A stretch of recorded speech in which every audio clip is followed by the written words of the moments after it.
At the campsite, there are spoken rules and unspoken rules.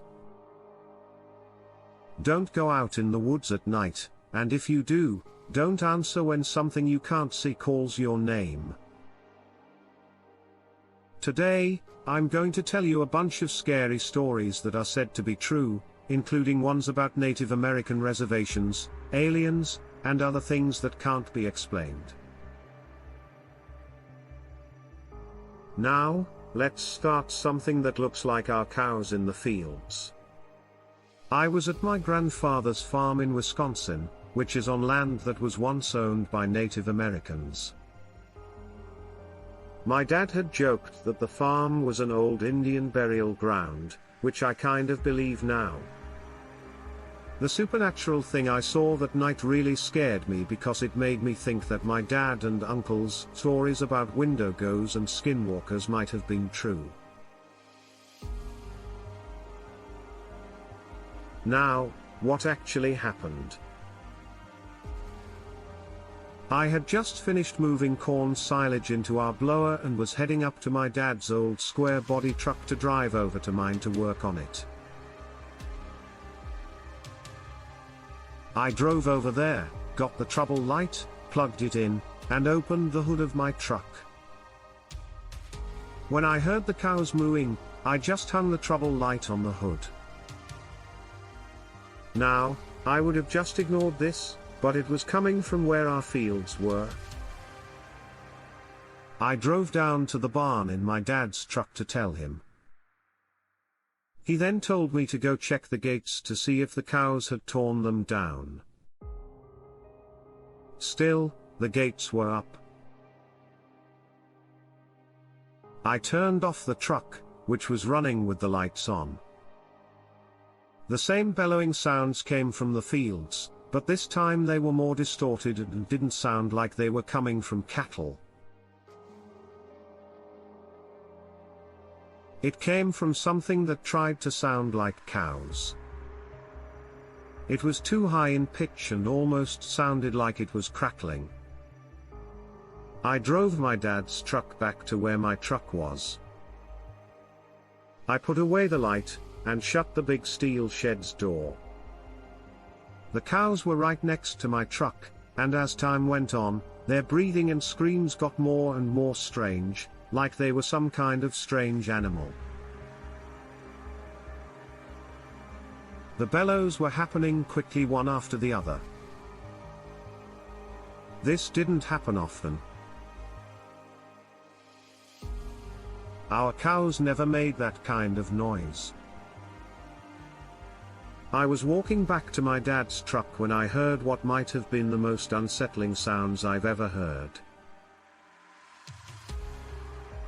In about 5 seconds, sounds from 2 different directions turned into loud, but not ear-piercing, screams.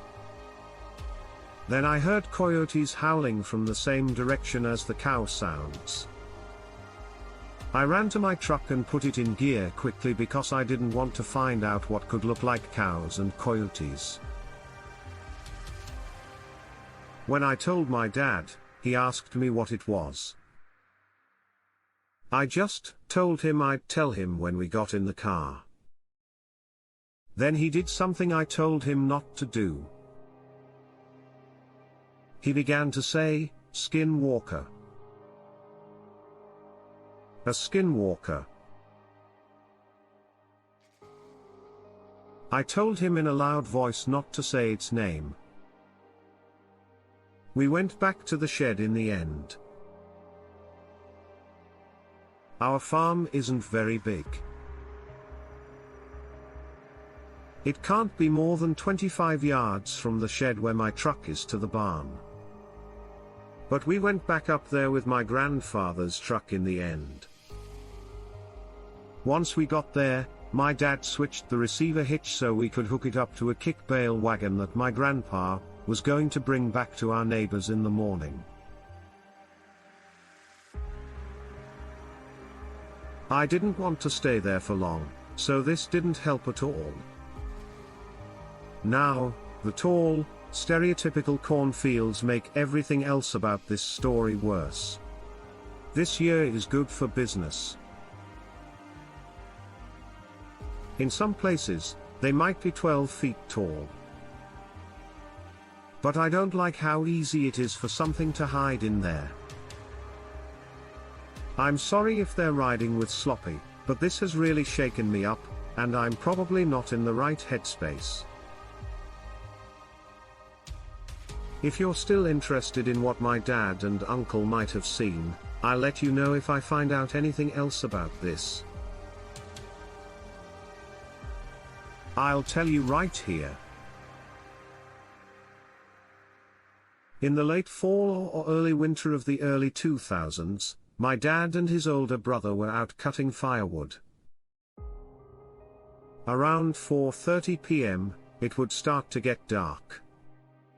My uncle told my dad that something was chasing deer across a field, and whatever it was getting closer to the deer on a hill. And my dad said it looked like a cross between a wolf and an ape. So, I guess that's it. I'm not sure if that would be a skinwalker or a wendigo. Worst of all, the cows were near our cow yard, which was near the fields, and it seemed to me that something was out there trying to talk to them and get one or more of them to leave. Even our cows can't go out into our fields. So this scared me a lot. And as I was writing this, I just heard breathing in my room through the AC. So, yeah, I might just go cry now that the wind and the window are blowing. Go from Sea Spirit 81. I'm an American Indian. I have spent my whole life on a reservation. The res is surrounded by a thick forest of pine trees, but after the first few meters, the forest thins out. Usually, hunters, trappers, and the occasional hiker use the forest, but the elders of the rest of the tribes say that no one can stay in their forests after dark. No one really follows the rule, though. It's like a superstition. There are lots of superstitions on the res, but this one is the most common during my senior year's winter break. Me and my friends had sneaked out to do what teens do, be way too loud and drink enough alcohol to clean out a full body paper cut.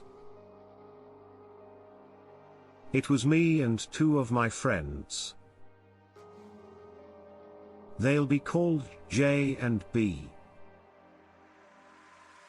Me, J and B were hanging out by an old, rusty pickup truck that had been there since before we were born.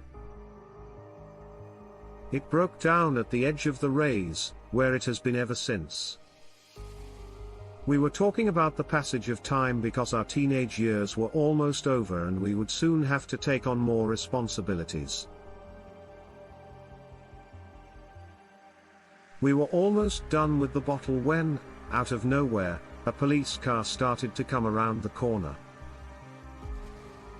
Now we were 18, which is 1 year before Canadians could legally drink. So we just ran straight through the woods when we left. I wasn't thinking about all the warnings I'd heard since I was a child. I was thinking about what my dad would do if he found out what I was doing out here. I tried to keep track of where I was and not throw up at the same time. At the same time, I lost track of B and J pretty quickly. I stopped in a clearing and grabbed my knees to catch my breath in between gasps. I let out a loud dang it while my eyes adjusted to the darkness and I tried to look around to figure out where I was.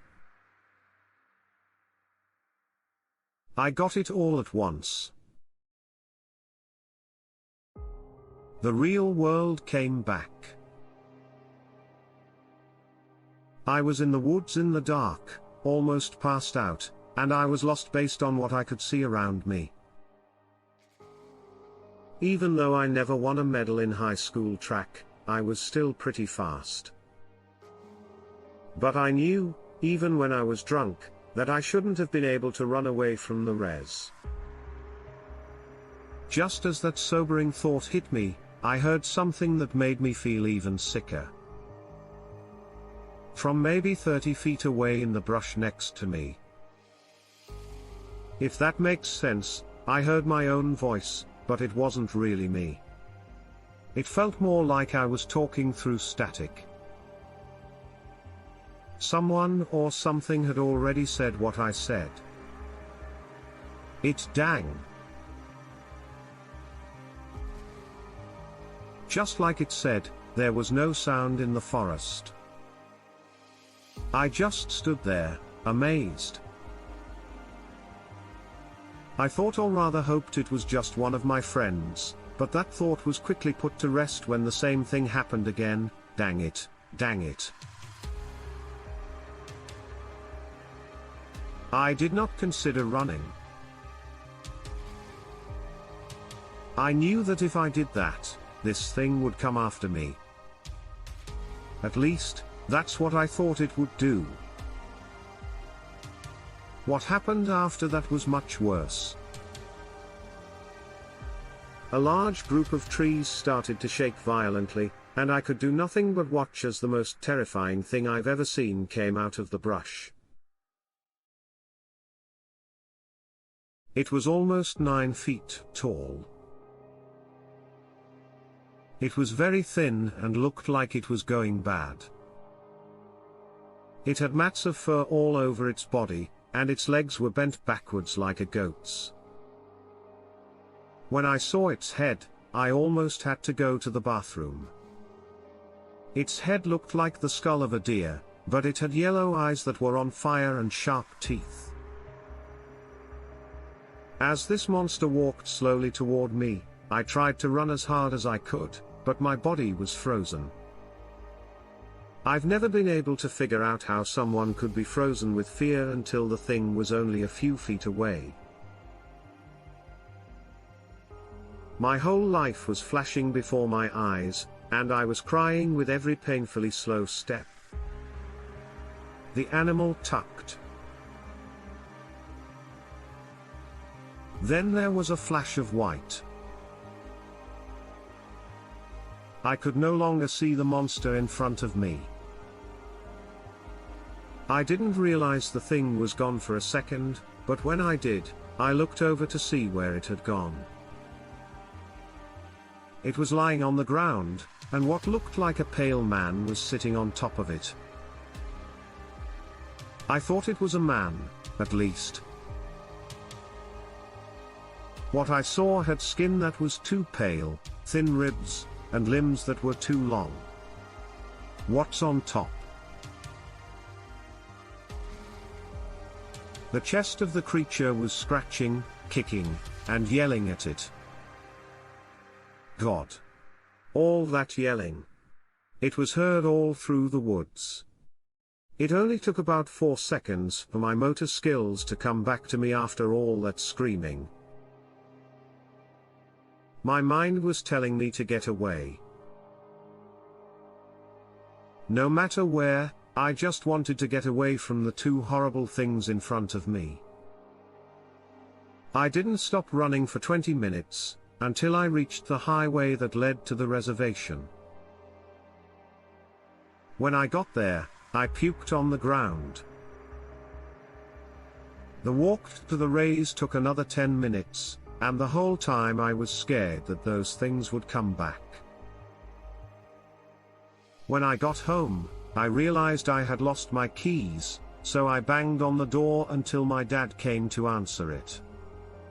He didn't punish me right away, which means I must have smelled pretty bad. Instead, he had a worried look on his face and asked what had happened. I was too tired to do anything, so I just fell asleep on the couch. When I woke up, I finally told him why I was there by making up a story about a bear.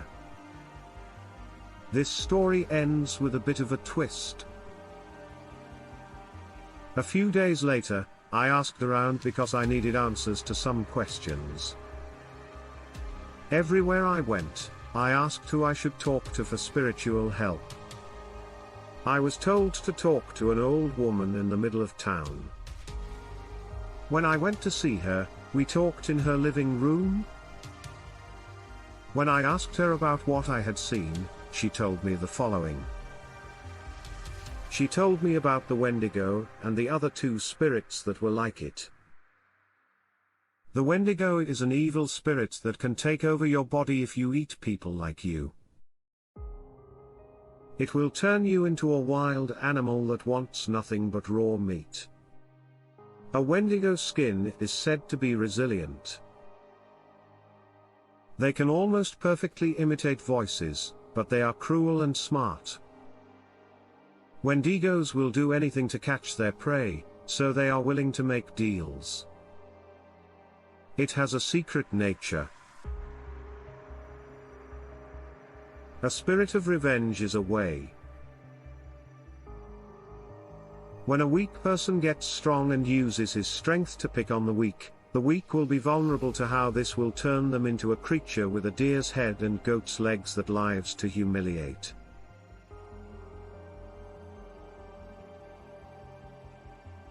They try to kill people by making them feel bad, like by making fun of them with their staticky voices or leaving marks on their bodies with their claws. Our skin is thin, but it heals quickly. As a sign of dominance, they always eat a piece of their prey, but their host can still be persuaded. When a wendigo takes over, on the other hand, it can control the whole person. But even if you can talk sense to a gay person, they might not listen. When the older person was done, I asked, "Which do you think will win?" She told me this, too. Both are fast, strong, and smart, but the watch chuds are more like the wendigo. Wendigo hunger is stronger than anger. I didn't believe Sanderson 550 at first. I just started backpacking a few months ago, but the adventure is getting old. I still had fun with it, but it just stopped making me feel better. I soon learned about camping without being seen. That was a better sign from the storyteller. Here, stealth camping is when you camp in a place that isn't meant for camping. Sometimes, people camp in places where they aren't supposed to and without permission. So, let's get back to the story. After a few stealth camps and my friends being impressed by my latest cemetery camps, I was ready to try something new. I knew I was on the right track. After leaving a bar one night, I decided to sneak down to a city-owned area. It was in a park, close to a river. My plan was to just walk down to the park, move toward the river, find a clear spot, set up my baby for the night, and leave before dawn. So far, everything had been going according to plan. I curled up in my sleeping bag and looked up at the sky. It was the best night ever. No one could find me. I felt so free. I fell asleep soon after hearing the sounds of crickets, frogs, and cicadas. I woke up at some point because I had to go to the bathroom, but then something else called my name. Someone said my name, but I don't know who or why. I was here, but no one knew. As I said before, if someone needed me, they would have called or texted my phone. I didn't pay attention to it while I was busy. Then again, a voice not quite male and not quite female, but just enough to confuse me. Again called out, "Steve, yeah." My thoughts went back quickly to all the stories I've heard. Then one thing happened. I believed what I had been told as a child. I didn't answer because that was the old rule. If your name is called in the woods. It made sense. Now, I've been laughed at for years. After laughing at superstitions for a long time, I now have hope. Hearing for years how to deal with the nameless thing that wakes you up at night would have saved me. I did what the older people in my life told me to do. I didn't pick up when they called. I did my best to not care about them. I got back into my sleeping bag and Vivian, and stayed there until the sun came up. I finally heard crows and saw the sun. I crawled out, packed up, and got out of there as fast as I could. Don't go into the woods at night, I now think. Don't blow your horn at night. If it calls your name, don't answer, and never say its name. Only one of these roles did I have to follow. This time, I added the rest for people who might laugh now but need them later. I did the same thing to the boy with no eyes. From Caribou, 1996. When I was younger. This story happened at a bad time. A few years before, I had left an abusive relationship with my sociopath ex-boyfriend. When I moved in with my sister, I found out later that she had narcissistic personality disorder, as did most of the rest of my family. Because of this, I had a very rough and abusive childhood. It always seemed like something supernatural, something dark and angry, was following her. When I was alone in my room, I would sometimes feel like someone was watching me. I would feel like someone was trying to kill me. Izzy, my youngest nephew, was 4 years old at the time. He wouldn't go into his sister's room because he thought there was a dragon or monster in there. Based on what he said. Someone once kicked me across the room. At the time, I was still very heavy, so it wasn't easy to knock me off my feet. S was a very bad person. When I lived with her and my 2 nephews, there was a lot of bad stuff going on behind closed doors. I can't say for sure, but maybe all of her bad behavior and abuse attracted demons. Now, on to the event I'm writing about. It was a Saturday, which was my day off. My older nephew, who everyone called G, was playing outside, and my younger nephew, who everyone called Icy, was playing in one of the 2 bedrooms, which was fine. I was in the living room watching the Hunger Games and trying to relax a bit before my husband got home from work. Until then, I was responsible for the boys. Our apartment had 2 bedrooms, so it wasn't too big. Now what? Often finds candy in his mother's room and eats it while hiding under the table. Well, I was sitting on the couch watching TV when I saw someone I thought was easy run under the table. He was still sitting on the couch, but I heard him laughing. I said with a bit of a harsh tone, "Getting out from under the table is easy." Then, I found out who I thought it was.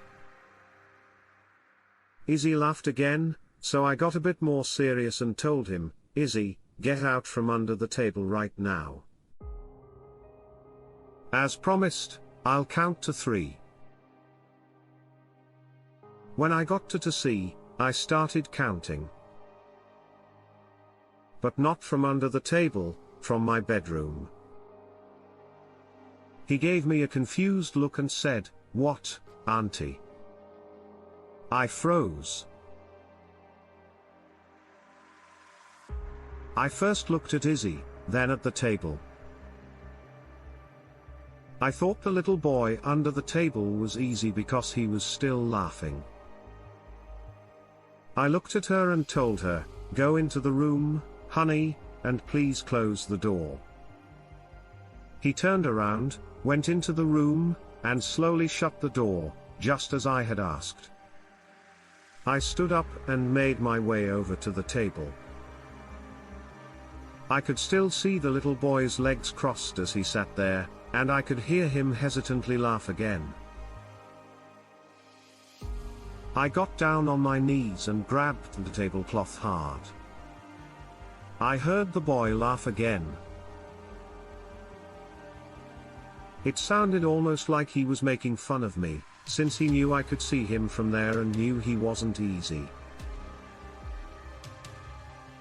I quickly pulled back the cloth and saw a little boy with dark brown hair and a long white shirt that went down to his knees. His skin was pale, almost as white as snow. He was sitting with his head in his lap, and his legs crossed. He laughed again, and he slowly turned his head to look at me.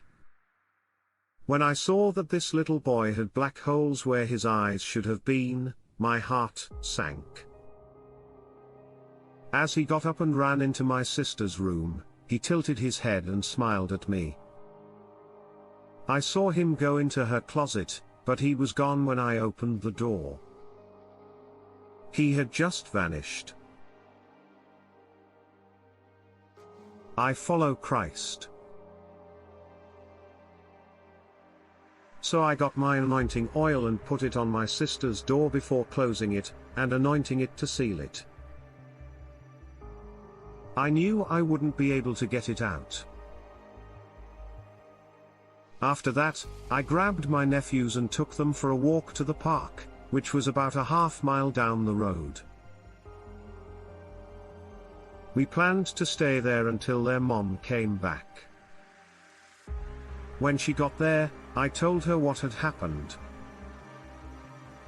She got angry and said that something had been following her, but she wouldn't believe that she could have done anything to make it do that. She turned against me more and more. And as she got worse, I started to see and feel more strange things. I'm no longer tied to my family in any way. My sister is now crazy about me. She has been following me around. I had to change my phone number and move somewhere no one could find me. I'm still getting better from everything I've been through, but I'm happy now. I just got married, and I've never been through anything like this before. Since I ran away from my family, no, but that's my story. Some people might think so. It's okay if other people think I'm lying. Just telling this story makes me feel better. Jellybean X. X tells a ghost story. When I was about 12 years old, this happened. I still remember it because it's the kind of thing you don't forget. My mom and I were on vacation. For the weekend, we went to New York to see some family. At the time, my uncle and aunt didn't have any kids living with them. So there were just us four and the dogs. But they spent a lot of time outside. They had a little space of their own. That night, they stayed in. Now, this happened near the end of the time we spent at my uncle's house. The house was pretty old and about the right size. The floor would creak every time you walked on it. They had all these old keys, but they didn't know where they went or what doors they opened. I could always hear sounds coming from the second floor, but I didn't think much of it. All of the rooms were on the second floor. When you came up the stairs, mine was on the right, and it had a bathroom attached to it. I knew it wasn't the dogs making the noises because they weren't allowed to go upstairs at all. In my uncle's house, there were 2 staircases. I never used the back one because it always felt cold and strange. When I was getting ready for the day one morning, this happened. It was somewhere around 7 a.m. I was in the shower at the time. Then I heard a whisper, and someone or something called my name. At first, I thought I was just tired. I mean, it was already pretty early for me to be up. So I just didn't think about it again until I heard it again. I was scared because I knew this couldn't be true. I got out of the shower and looked in every nook and cranny of the bathroom. No one was there, and the window was still shut. I asked my mom if she was playing a joke on me, but she was downstairs with my uncle the whole time. I had no idea who it was, but I thought it was her. In the evening, when the day was over, I went to bed. I was getting ready for bed and looking at my phone when I saw the outline of a dark figure in the corner of my room. This wasn't something I made up in my head.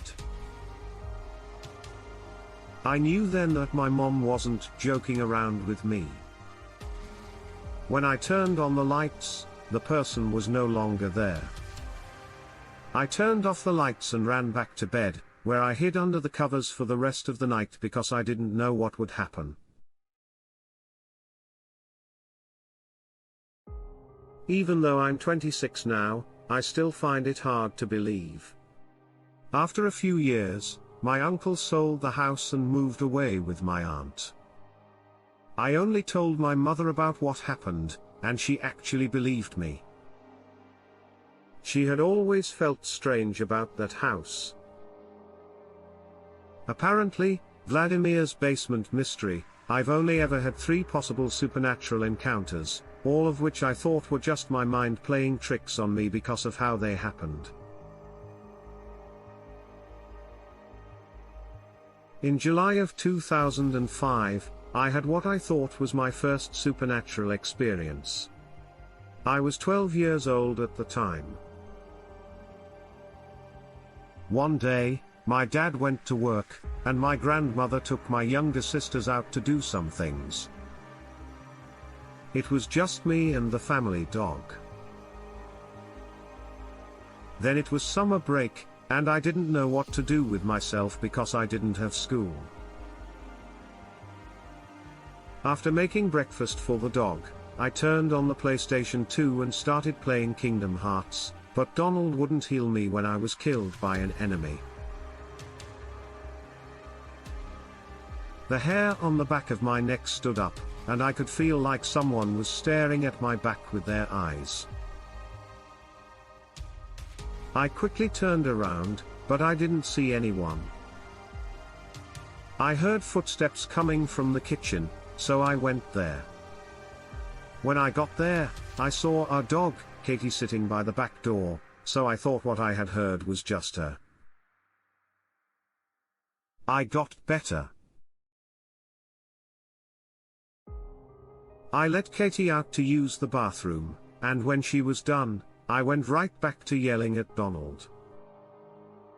When I finally beat the part of the game I was stuck on, I saved and turned it off, then went back to the kitchen to get a snack. The basement door was wide open when I saw that. Now, the basement door was always locked. The only time it was left unlocked was when someone was doing laundry. This was the most important rule in our house: never leave the basement door unlocked. I never knew why, but when I saw that the bravest people in our family were always nervous in or near the basement, I took on that role, even though the door was wide open in front of me. Maybe my grandmother left it open by accident before she left because she thought I would get in trouble if anyone found out. I went over quickly to close it. But as I was doing this, I heard something coming from the basement. It sounded like someone had almost knocked something over by running into it. Katie had gone down there, right? That would explain why I was making noises like a stupid child. I went down the stairs to help Katie get back up. I called out, hoping that I wouldn't have to go all the way down there. When I heard her barking from the backyard, I was halfway down the stairs. I didn't remember that I hadn't let her in yet. The bar was right across from the bottom of the stairs. To the right was the pool table and a small area that looked like a living room. To the far left was the laundry room, which was where the sound was coming from. I stayed in the middle of the stairs and did my best to figure out what was going on. My dog was acting crazy at the back door the whole time, as if she really wanted to get back inside. "Hey, you little jerk, could you come help me do the laundry?" my mother asked in a nice way. I felt a wave of relief, which made me finish going down. But as soon as my foot hit the floor of the basement, I remembered that my mother had died a month earlier. As soon as I knew what was going on, the basement was filled with the sound of footsteps and a low laugh. The laundry room doorknob started to rattle. I turned around and ran up the stairs as fast as I could. I quickly locked the door behind me to make myself feel safer. Katie ran past me like I didn't exist the rest of the day after I let her back in. She sat in front of the door to the basement and sometimes growled. While we still lived in that house, nothing like that ever happened again. I told myself that my mind made the experience because I missed my mother, but when I remembered that she was gone, it turned against me. But if that was true, why did my dog act the way she did the day I died from Tyler K? People often ask me about this, so let me start with this. Please don't let this story sway or shake you in any way if you are a Christian, religious, or spiritual person, or if you have strong ideas or assumptions about the afterlife. I don't have any faith in anything. That's why I think things turned out the way they did. My body gave up on me a few years ago. Diverticulitis was the name of the problem I had. It's a digestive disorder that makes your digestive tract full of small pockets. When it came to me, they were in my colon. I had this problem and some stomach pain for a long time before I figured out what was wrong. After some time, it all came together. For those who don't know, my bowel ended up bursting, and I got septic and then died. This means that my colon was so sick that it started to eat itself. I had to go into surgery right away, where I sadly died for 2 minutes and 19 seconds. During that time, I was elsewhere. I was floating in a dark space that went on and on. I was warm, but it felt like a weighted blanket was pressing in on me from all sides. I was happy for a moment, but then I jerked back and fell back under the cold, hard metal table. Over the next few hours, I slowly woke up and fell asleep again. At one point, a nurse tried to put a CPAP on me because I wasn't getting enough oxygen. I instinctively punched her in the chest. I'm sorry if you're reading this. I really don't like it when things touch my face. When I was fully awake, someone was in my room. She sat down in the chair with her back to me. I tried to call out to her more than once. I thought it was my mother, but the figure didn't move or say anything. I started to feel sleepy again in the end. Even with half your eyes closed, it's hard to believe how much surgery really tires you out. I saw the person get up and walk toward me. No, it didn't walk so much as glide over to me like its feet had never touched the ground. In just a few seconds, it came closer to me and leaned over me. I couldn't see any mouth, nose, or eyes, but it did have a soft glow. It's too bad, because I really wanted you. It was quiet. I didn't know if it was sad, disappointed, angry, or just casual. I took a breath out. I wasn't aware that I was holding back. I was about to answer when the light above me turned on all of a sudden. In the 5 seconds it took me to look up and see who was coming in. Seeing that it was my mother and turning around to face the figure. The figure had disappeared. There are a lot of ways this could have turned out. I'll be the first to admit that I was on a lot of medicine, so it could have been a hallucination. It could have been a ghost who found me when I was going from one place to another. Heck. Even an angel could have done it. I only know that it was soft and gentle, bright, and scary all at the same time. Since then, I haven't seen anything else like it. Even if I don't do it in this life, it's not because I don't want to. What I want to know is what that thing would be like if it was waiting for me. Things I'm looking forward to. Will that be what I can look forward to at the end? More than anything else, it's these questions that scare me the most. From C. Philly 100, I don't think that's a deer. We went hiking with my friend's 2 daughters around Estes Park and Rocky Mountain National Park. It was close to a pair of owls.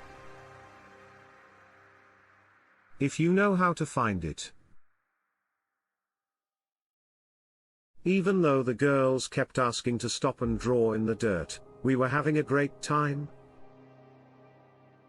It was a little icy, so I had to put his youngest on my shoulders at one point, and I almost fell. Which would have been terrible, but I didn't, so we kept going. The sun was starting to set, so we decided it was time to head back down to the trailhead. I kept turning my head around to look for cougars, which are very common in the area. And 2 little girls were with us. Also, I saw a pair of large antlers sticking out from behind a tree. I had to look twice because these antlers were at least 15 feet off the ground, which is too high for any kind of deer or even an elk. Almost as soon as I saw them, it turned its head toward us, and I could tell right away that something was wrong with this creature. It didn't look like it had any eyes. Instead, there were 2 solid black holes where the eyes should have been. The skin around the empty eye sockets looked like it was peeling off. Its lower jaw hung down, and its teeth were long, sharp, and yellowed, like those of a canary. I nudged my friend because I didn't want to scare off his daughter. He looked over at that thing and gasped. The girls screamed, and at that moment, it wrapped one of its arms around itself. Yes, this thing had freaking arms wrapped around the tree it was standing next to, and it actually broke the tree in half before taking a sudden step forward and showing a leg that reminded me of a giant jackrabbit.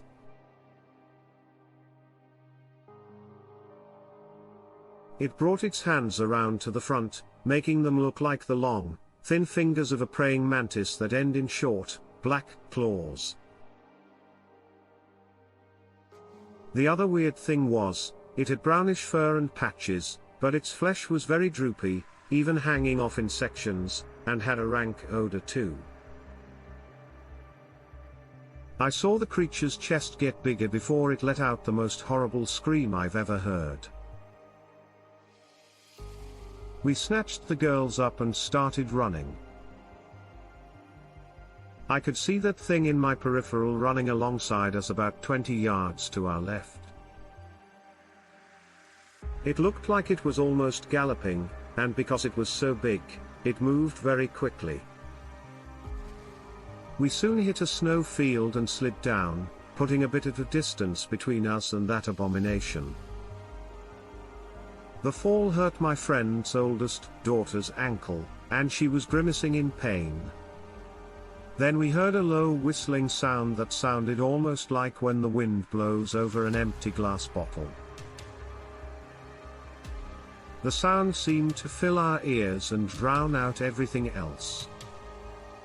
Then there was a loud shriek, and the thing flew over us and landed with a thud in the clearing below.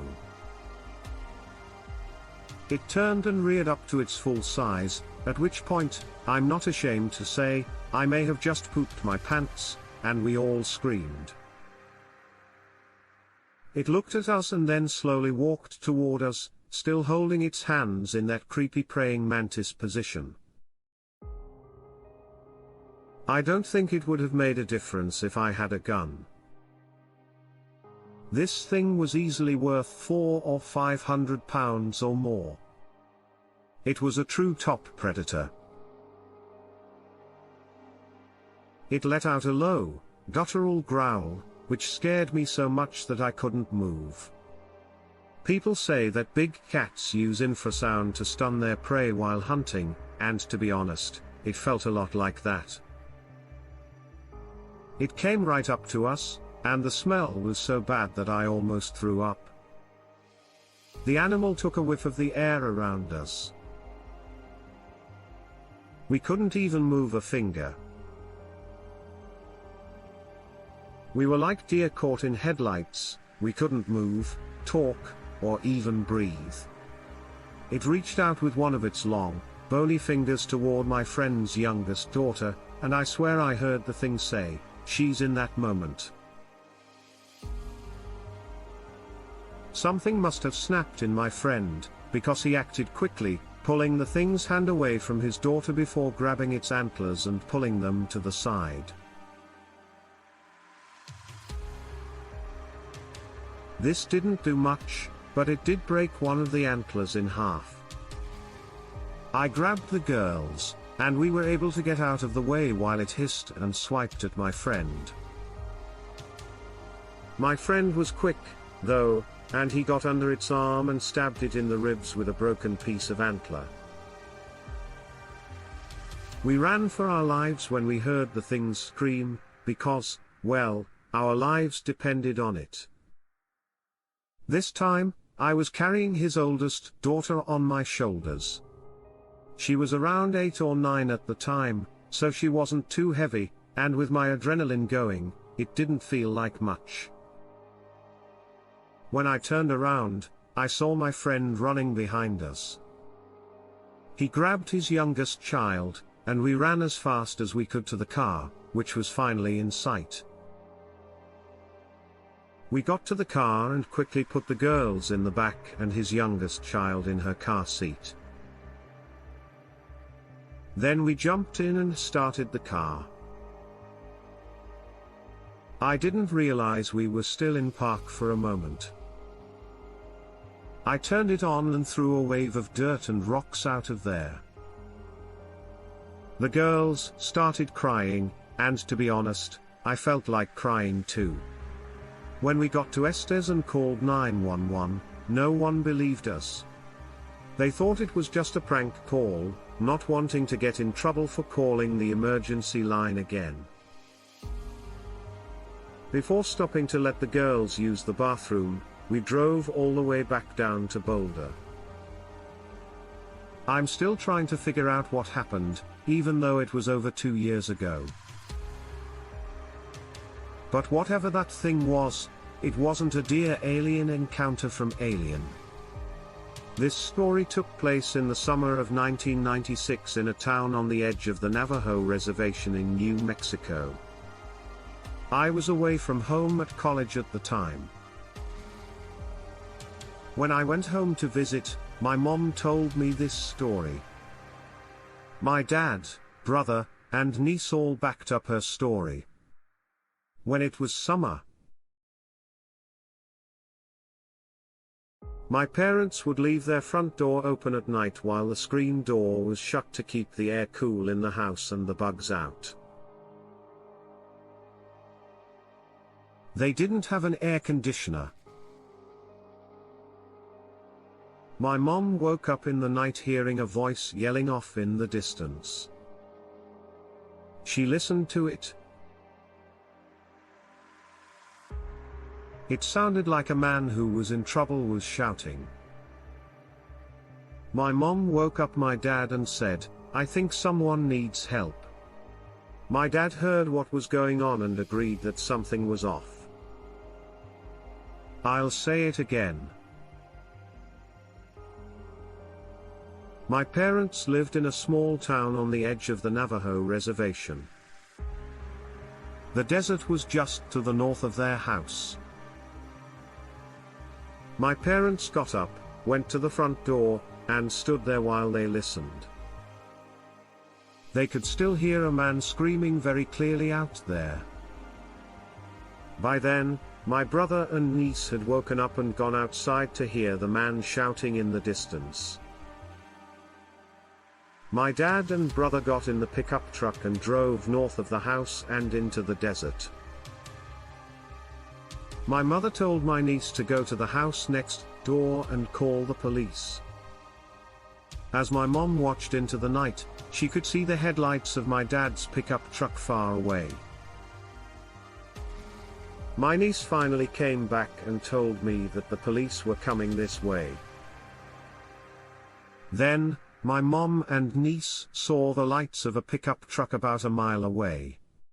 They said that after a while, they saw a red and blue lit police car coming toward my dad's truck. My dad and my brother both said they drove up hearing the man screaming. Still they stopped and a patrol car pulled up behind them.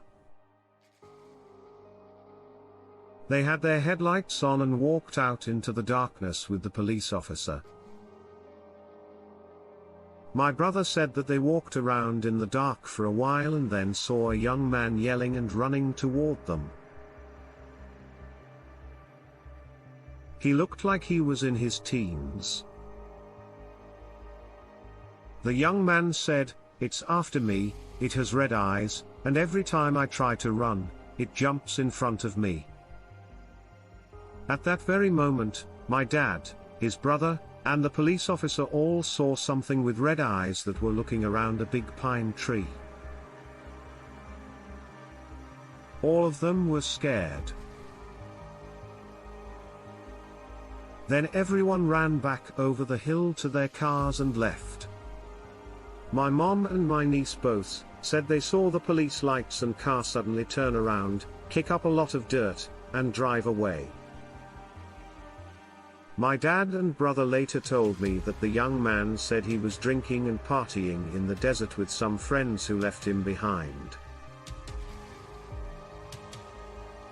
He began walking back through the desert and this being appeared out of nowhere, jumping in front of him as if trying to keep him from going any farther. The glowing red eyes scared the man, the county police officer agreed. He saw the red-eyed being too. He told my dad, brother and young man that he was not able to report this incident, but the cop did take the young man home. My family all told me this scary story from what I've heard of similar encounters. These beings are somewhat of an alien type, glowing red eyes and dark furry-looking bodies. Cowgirl Kate's thing in front of my door. This happened in my old house a long time ago, but I still remember it well. I had been privy to the fact that I was sensitive to paranormal things. I've been able to feel spirits and have been interested in Wicca, and things of that nature. As long as I can remember of all the strange things I've encountered, though this is the one that stands out and it still gives me bad vibes to this day. I remember it being a normal night. I would often wake up in the middle of the night just due to the fact that I'm a light sleeper from my bed. I could see the reflection of the hallway in my TV screen and there was always dim light coming from the kitchen down the hall. So the hallway was able to be made out relatively clearly in the screen on this particular night. I woke up and looked over into my TV screen. I didn't know why, but I felt like I should look. When I did, I saw something in the hallway crouched down and facing my door. I can best describe it as something that looks like a monkey sitting on the ground with its hands between its legs. I could only see the shape of the thing, but it was just standing there and staring into my room. I didn't want to look at the thing in the doorway straight on. I would only look at myself in the mirror right away. I felt like something bad was going to happen, and all the hair on my body stood up. I grabbed my blankets and threw them over my head to make it look like what I had just seen was just a dream. I never heard the creature move or do anything else, and I eventually went back to sleep. I made sure to ask my parents and my younger brother if they had been up all night. Either they all told me that no one was out of the house that night or they didn't say anything. We only had a few small cats as pets, and this thing was a lot bigger than a cat. A few days later, my friend came over, and we sat on the floor and played cards. She saw a strange mark on my left leg when I was wearing shorts. I looked at it carefully and found 3 tiny holes that had healed into the shape of a triangle. The holes looked like pricks from needles that were now getting better. I hadn't noticed them before, but they looked like they were still healing, so I knew it couldn't have been more than a few days old. Then I told her about the thing I had seen in my doorway a few nights before. I think both my friend and I got chills at that moment, but we both tried to think of other, more believable explanations. I still want to know what this thing might have been. I've read a lot about cryptids, but I haven't found anything that fits this description. From Game Shark, Casper lives in St. Cloud, Minnesota. This took place in St. Cloud, Minnesota. I've seen a few creepy ghosts in this old house with 12 rooms. Most of them were brief and easy to understand. When no one else is home and DVDs are being thrown around a room by themselves, it could just be the wind. After all, it is an old, creaky house with old pipes. But this story is not so easy to figure out. I woke up in the middle of the night one night because I heard clanking coming from the kitchen down the hall. Being a big house with 12 different people living in it, this doesn't happen very often. In a town with colleges, people are always coming and going or getting something to eat at strange times of the night.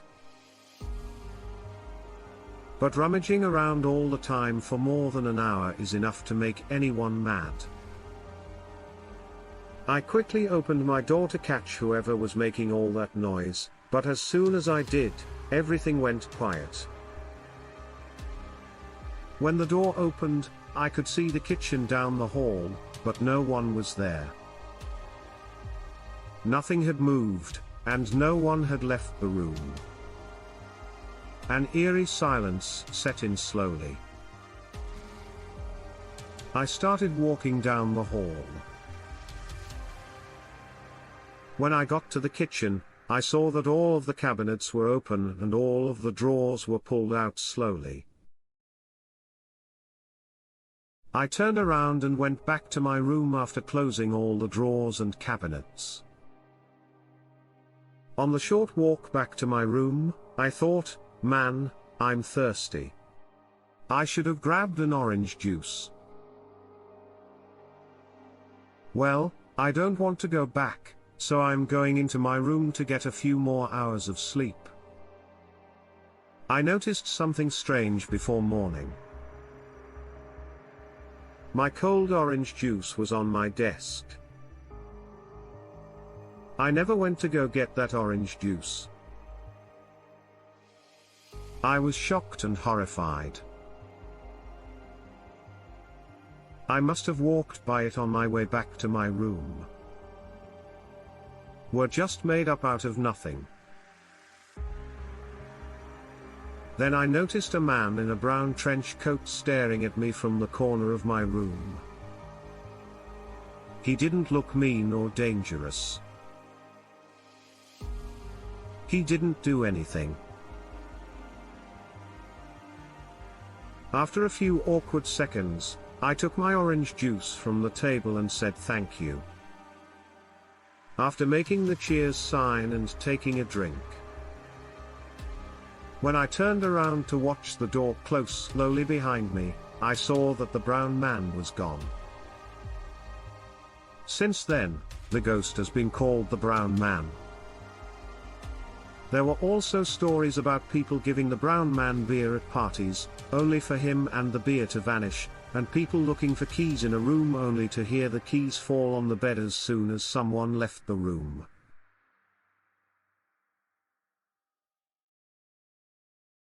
So, thank you, Brown Man, for showing me that not all ghosts are scary. Demon Creep made me feel like I was being watched while I slept. When I was around 13 years old, about 17 years ago, this small chain of events happened. Now, I grew up in a very religious family. So, when I was young, I often thought that devils and demons were hiding around every corner. When my older, more rebellious brothers brought home a Ouija board, it made me feel even worse. They wanted to try out the Ouija board one day after school when they knew my mother would be out of town for work later that night. They put it on the floor of our living room and started playing with it. I didn't want to take part because I was very superstitious. Overall, not much happened except that one of my brothers accused the other of moving the planchette. Both of them said they didn't do it, so the Ouija board was thrown away. I don't know if it was just my young, paranoid mind or if there was something else going on, but my neck hair stood on end and I felt an overwhelming sense of dread the whole time they worked with that board.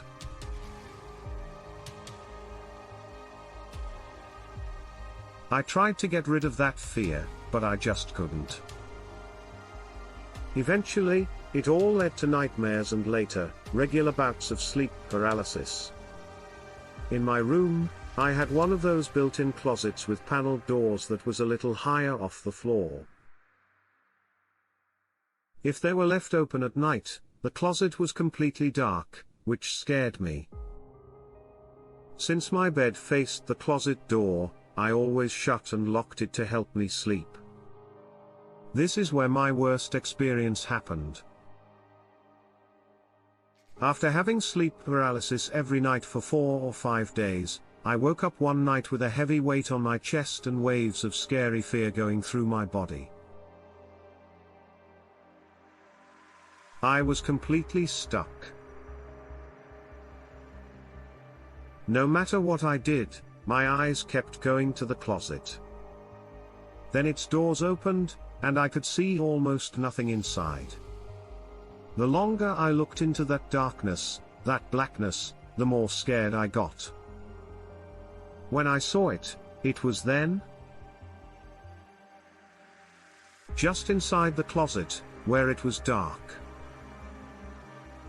I could make out a faint outline, long, thin limbs, and a head with a bumpy shape. When I looked at them, they looked like they had red eyes that were glaring at me. The weight I felt in my chest and all over my body got heavier. I remember trying to scream as loudly as I could, but when I thought I couldn't take it anymore, all I could do was moan. I woke up and was able to move again. I was drenched in sweat and breathing very hard.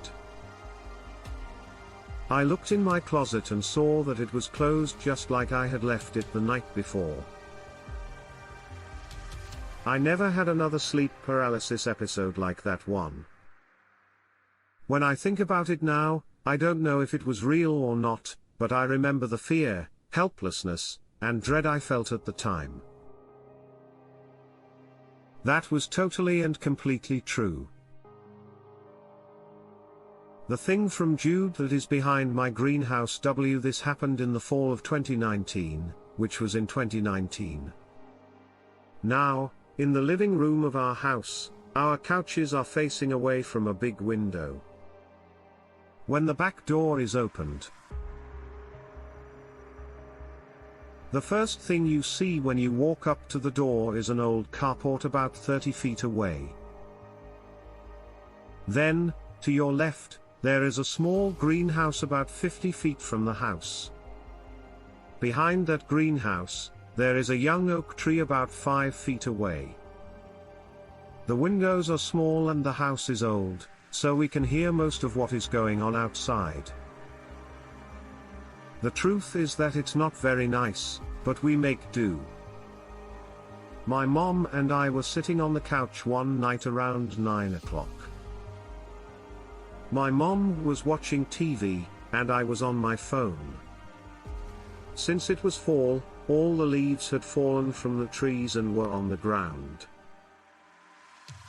Our yard is 25,000 square feet and has more trees than anyone else on the block. So there were so many leaves that they almost covered up the grass. So we're just sitting there doing nothing when we hear the leaves moving around. At first, I don't think too much about it because where we live is pretty windy. Then it was obvious. I heard that something with two legs was moving very quickly through the leaves. I looked at my mom to make sure I wasn't going crazy, and sure enough, she had a horrified look on her face. Now, she is a very strong woman who is afraid of nothing but seeing herself look scared. The thing outside scared me less than that. My mom grabbed her gun, and I grabbed a knife. We opened the back door and turned on the porch light, but there was no light at all, it was just dark. All of our trees block out all light. We went outside and looked around with the light from our phones. We could see the shape of the greenhouse, but we couldn't see any details. Then I start to hear an owl, which is very strange because we don't have any owls where we live. We live in a neighborhood that is kind of in the city. I could tell this owl was fake the more I listened to it. It sounded more like a man trying over and over to make an owl sound. I asked my mother if she could hear the owl. Before she could answer, we heard a slow, ominous knock from our greenhouse. The knock wasn't a quick one. No, it was a knock meant to tease. Whoever was watching us wanted us to know that it sees us. My mom pointed her gun at the greenhouse, but we couldn't see anything because our phone lights were too dim. We weren't going to go near the greenhouse. This time, the hoo-hoo-hooing went on more slowly. We could hear it every minute or so. My mom is going to pull the truck into the yard so the headlights can be shined on the greenhouse to light it up. Whatever it was here the whole time. I didn't take my eyes off the greenhouse for a second. I was looking for any kind of motion, but there was still nothing but knock knock knock.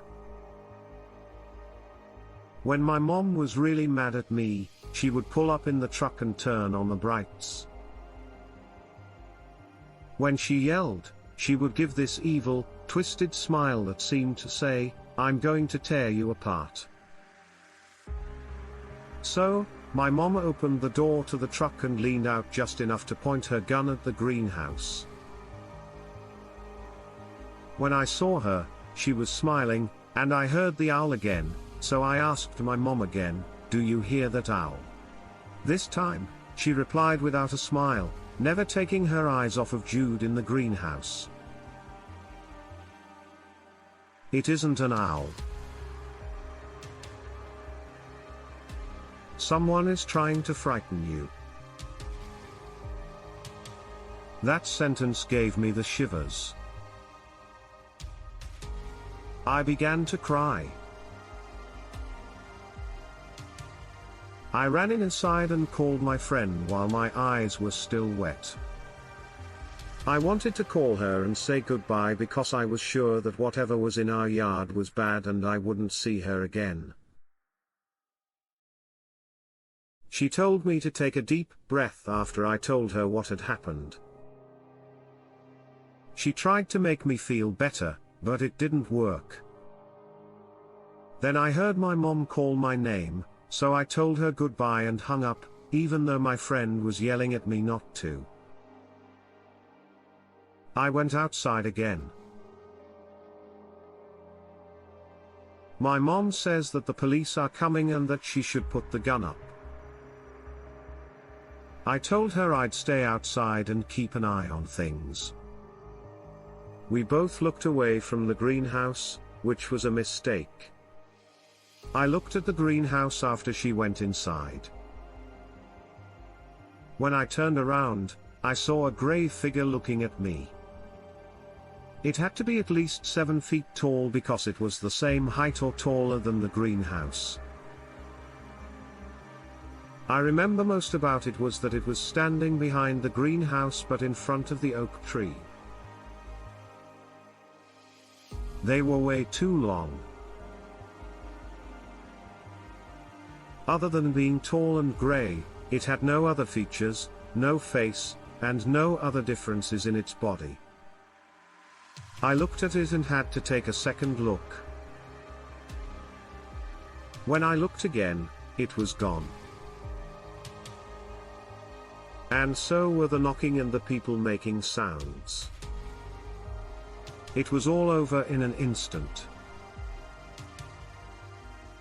Not too long after that, the police showed up. 2 cops with guns in hand go to the greenhouse. One of them checks inside the greenhouse while the other looks around it. But no footprints in the leaves or other signs of life were found. They made it look like a possum or a raccoon. I didn't have the guts to tell them. What I saw, I know. People don't believe me, and that's okay. I know it's true, so it doesn't matter if you don't. I've read about wendigos and skinwalkers, but because we live in a city, I'm not sure if it could be either of those. I've never seen it again. I've been through things that have nothing to do with this, but I've never seen a monster like this again in my life. At the end of this, I hope you'll realize that there are things in the world we don't understand, and to be honest, there are some things I wish I had never known. Thank you for listening to another scary episode about strange things that can't be explained. You can send us your story at darkstories.org, Unexplained Encounters as an EerieCast original series, and we'll read it on the show. At EerieCast.com, you can find other horror-themed podcasts like Redwood Bureau, which is a series of short stories, Freaky Folklore, which is a documentary-style series about myths and cryptids from around the world, Destination Terror Show, which is about the most haunted places, and Tales from the Break Room.